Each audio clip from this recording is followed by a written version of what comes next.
Hey guys, welcome back to Struggleville on the Struggleville 2 YouTube channel. I decided a little while ago that I wanted to at least explore the possibility of getting an investment property.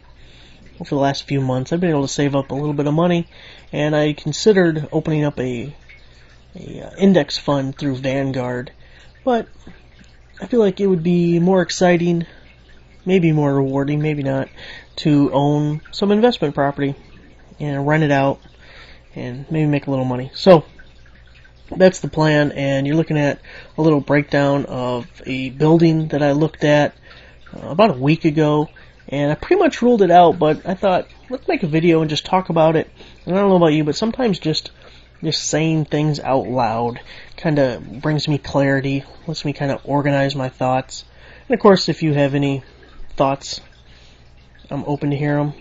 So this first building I was looking at was actually a 5-unit building, which I wasn't initially even looking for. It's just it was pretty cheap, and all 5 units are currently rented, so I thought those are both kind of pluses. So let's look at it. It's 5 units. The first unit is a 2-bedroom, 1,300 square feet, and the renter is paying $675. Unit 2 is 2 bedrooms also. It's 825 square feet. Those people are paying $700, so almost 500 square feet less, but they're paying $25 a month more. Seems kind of odd right off the top. Unit 3 is a 2-bedroom, 975 square feet, and they're paying $550. So again, Unit 2 is an odd outlier because 975 square feet, you got 150 more square feet, and you're paying $150 less. Unit 4 is a 1-bedroom, 550 square feet, and they're paying $450. And Unit 5 is a 1-bedroom, 400 square feet, and they're paying $500. So again, they have 150 square feet less, but they're paying $50 more. The expenses, as the owners have relayed them through the realtor, the taxes in 2018 were $3,076. They paid $864 for garbage. Insurance was $2,000. Lawn mowing was $1,000. There's actually a separate lot that, half an acre maybe would be my guess. And that's largely what the mowing is for. And it's nothing there. It's just an empty grass field. So it seems like a waste of money because they're not getting anything out of it, but it's really the only thing that has to get mowed. If I can describe this building a little bit for you guys, I don't want to give the address or show pictures because it's still an active listing and who knows what could come of it, but think of like an old downtown building, like an old small town, a building downtown that at one time was maybe a store or a very small factory. I think this is for like 4,000 square feet total. Does that add up right? I want to say that's what the listing called it anyways. Doesn't matter. So it's on a corner. There's basically no grass. It goes from street, sidewalk, building. And that's on 2 sides. One side has that extra lot, so there's a big grassy area. And then the last side has the driveway to a 2-car garage that is attached. So that's your entire property. And there's a little strip of grass over on that side where the garage is, but it's one pass with a lawnmower. It's really nothing. So as far as lawn mowing goes, that extra lot is costing you quite a bit. Maintenance, they say, average about $1,000 a year. Electricity, $2,900, and natural gas, $1,293, which, a lot. It's a killer considering there's no common areas in the building. It's all the tenants. So, some of the notes, it says the roof was coated in 2014. It's a flat roof. I know nothing about flat roofs or the maintenance or the lifespan or how much it costs to repair or replace. So that is definitely something that is out of my wheelhouse and I would have to learn about or find someone who knows something about it that I trust. Windows, they say they were replaced in 2005 and 2009. I did go and look at the outside of this building, brought along my dad, and my mom met us there because I figured I want as many opinions as possible. If anyone sees anything or has a question or just thinks of something, I want as many eyes and ears on this thing to give me as many ideas as possible because obviously it's a big financial decision that I don't want to miss something stupid that someone else would have caught. So anyways, we all went there and we looked at the outside anyways. And just from looking at the outside, I've kind of gone against this unless it gets substantially cheaper, but so there's that. Windows were replaced. Heat is via electric baseboard in Units 1 and parts of 2 and 5. Units 3 and 4 are hot water heat. Ugh, boiler. There's a boiler in the basement that says it gets serviced regularly. Units 2 and 3 pay their own electricity. All other utilities are paid by the landlord. So there you can see the electricity of $29.30 and the natural gas of $12.93. It's almost a third of your expenses of the entire building. All 5 units have their own electrical panels. 2 hot water heaters were replaced 3 years ago. They're on a well, which, again. Appliances are owned by the landlord and vary substantially in age. They actually said that. Everything I typed here was word for word off the paper that the realtor gave me. And the basement is used for utilities only and gets seepage. So I first want to talk about some of the notes. Saying the windows were replaced in 2005 and 2009. I walked all over this building. We were at the building for probably an hour just looking at the outside of it and pointing out different things. And it was also awful. It was snowing in May. It was ridiculous. Or maybe this was at the end of April. Anyways, it was snowing that day, so it was horrendous. But I couldn't tell you one window that looked new. Now, I know 2005 is about 15 years ago now, but there was a lot of... Even if they're saying they replaced some windows, this doesn't use the word some or all. It just says windows replaced. It couldn't have been all of them.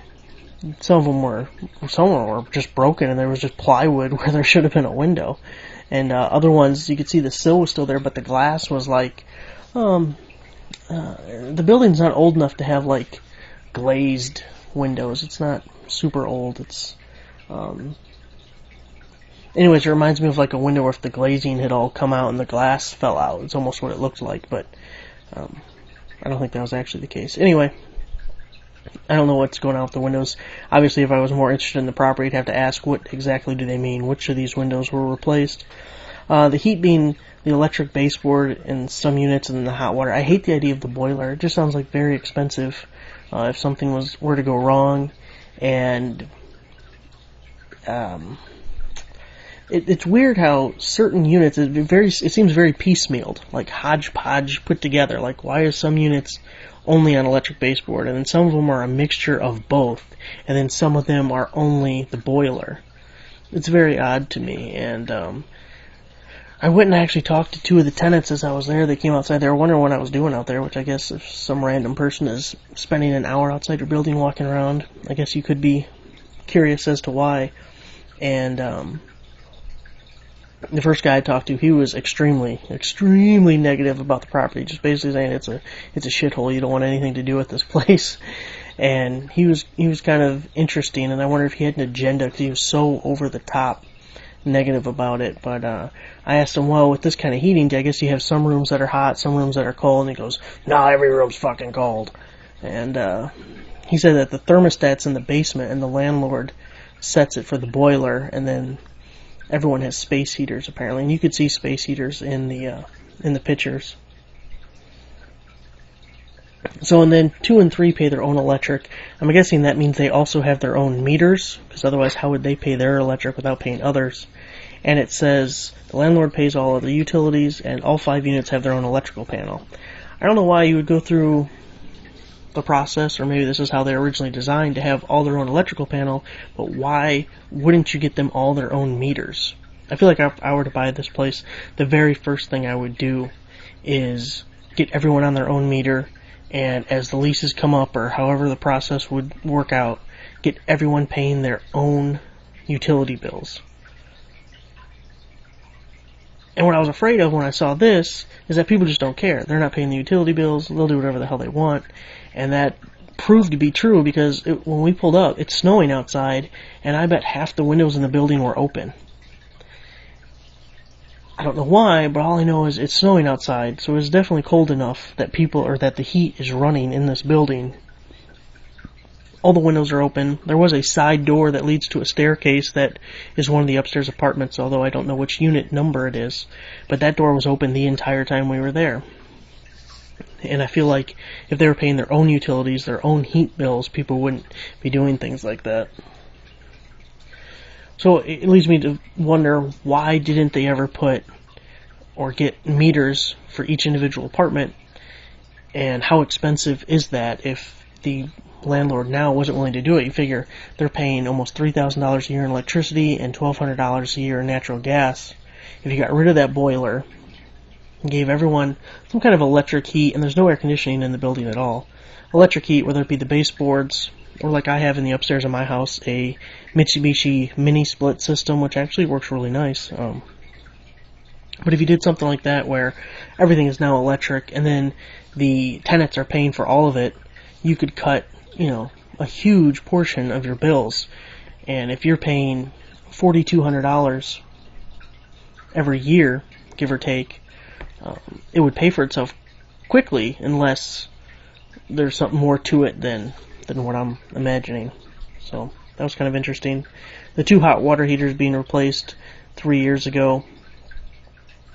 I didn't go in the building, and they didn't state whether, I would assume they're gas hot water heaters. Again, I would like to get everything onto electric and everyone on their own meters. So their gas or a water heater. I would say hot water heater. A water heater. Does it say hot water heater on their thing? Hang on, I gotta read the original paper just because I'm curious now. It says, yeah, they called it a hot water heater too, so.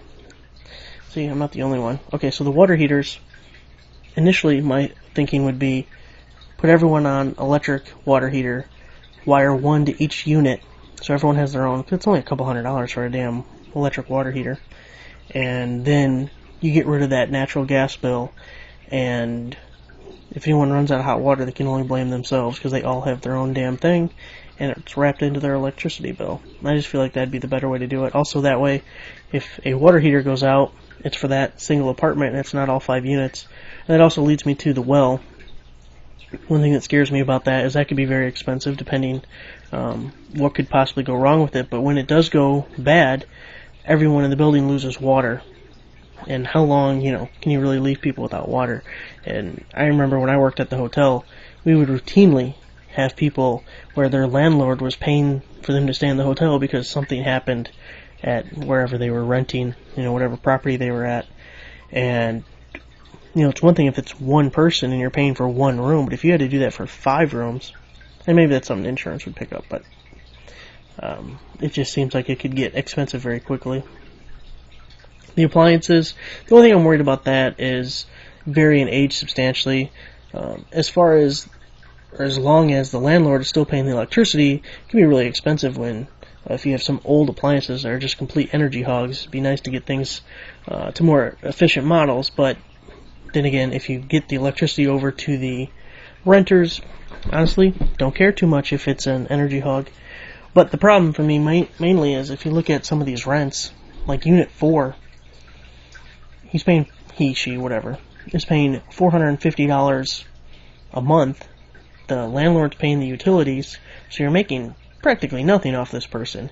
If their stove went out, their fridge goes out, there's a washer and dryers in 3 of the 5 units, I don't remember if this was one of them or not, anything like that, and you pretty much wiped out the rent you're going to get from that person for what, 6 months, 8 months, a year, depending how much you paid for the new appliance or what went out. $450 in paying their utilities is just ridiculous. It really shows how this Unit 2 is getting screwed. They are paying more than anybody for the 3rd largest apartment, and they are paying their own utilities. Again, I didn't see the inside of them, so maybe it's a very nice apartment. Maybe it's much nicer than the others, but wow. On the face of it, it seems like they're getting screwed over pretty well. The last thing in the notes, the basement used for utilities only and gets seepage. Yeah, I'd imagine it does get seepage because when we were there, as I told you, it was a corner lot, had sidewalks on 2 sides that then went to the street.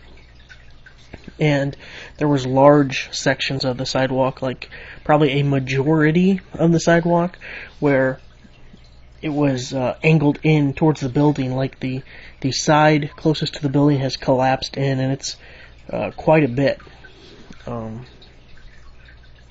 And you can see where some sections of the sidewalk is still level or even pitched, towards the road, how it probably should be.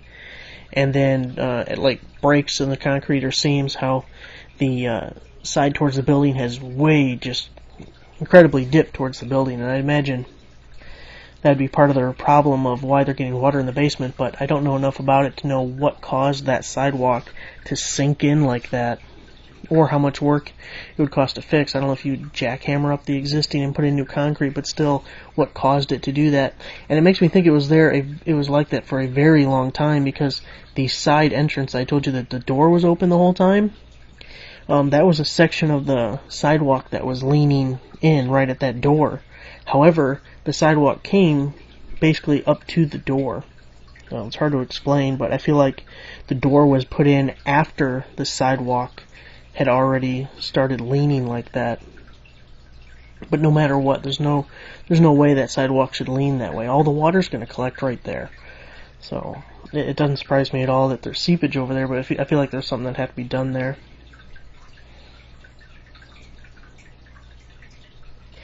So after all that, and I just figured it was too expensive with too many problems that I didn't even care to contact the realtor again to schedule a showing to see inside of it. I did email them back and just said that, I think it's a decent building, but it needs a lot of work, and I don't feel at this time that we'd ever come to an agreement on price, but I'll keep an eye on the listing, and maybe in the future contact you again about it. And I was kind of surprised I didn't get any response at all from the person. I thought they would at least say something, but they didn't say anything. One thing that worries me about this 5-unit thing is, I don't know at some point if the number of units puts you into a different classification as far as like fire and safety stuff. Does it have to be like an integrated, hardwired fire alarm system? I know the one we had at the hotel had different zones, and people had to come out and inspect it all the time, and it was a big ordeal and very expensive for these people to do those kinds of things. And then also, would you have to have a sprinkler system?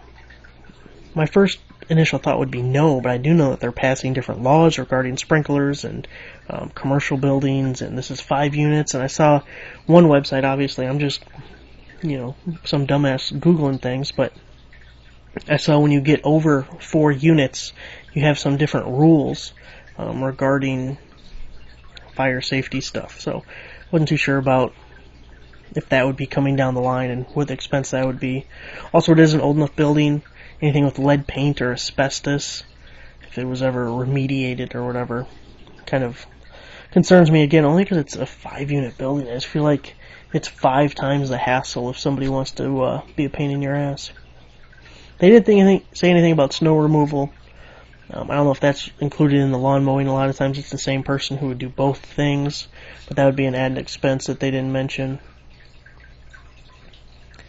And I think that's about all it was to this property. I know not a visually stimulating video, but yeah, I thought it was kind of interesting. If I looked, let me see if I did this math. I have some notes over here, and I'm actually looking at a photocopy, so I don't know if I can't see the numbers really. It looks like the total income is $34,000 a year from rents if it's fully rented, and that the expenses, we can try and add them here. Hell no, I'm not adding that. I can't do math. Let's see. 3,000, 5,000, 6,000, 7,000, 8, 9, 10,000, 11,000, 11, 2 plus 8, about $12,200 about in expenses. So, I just don't believe, I don't understand why the landlord would pay the electricity and the natural gas and not have that something that you pass on to the tenants. Especially with what I think is really low rents. That $450, $500, $550. Those all suck, honestly.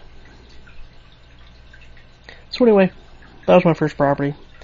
I would say I'm looking at more multifamily properties because I'd like to have, my current primary residence is paid off, so I can certainly carry a property without renters in it, although that's not ideal, obviously. But if one unit was open and one unit was filled, if it was like a duplex, you feel a little better about it. At least the one unit can pay the expenses, and whenever you get the second unit filled, then you're making money on it. So, but like a ranch duplex, I think would be ideal. A little easier to maintain than your first rental property having 5 units and 5 different tenants you're dealing with, and I feel like I'd be getting in over my head, and the thing that worried me about this property is I feel like it has the greater potential to be a curse than a blessing. It could be a money pit that I just sink every dime I have into, and maybe never ever see that money again, because it would need a lot of work. I'd rather get something where someone else has already done the work, or where it's a newer building that hasn't had such aging problems, and less maintenance would be required. So yeah, I figure maybe I'll do a series of videos similar. Maybe sometime I'll take you guys with me when I go look at a house. Maybe either take some pictures or do a video inside the house. But it might be interesting. It'd be good for me anyway. Like I said, organize my thoughts, kind of, I don't know, wrap my head around things here. So there you go, guys. Thanks for watching. Give the video a like, subscribe if you're not a subscriber. I'll see you guys next time.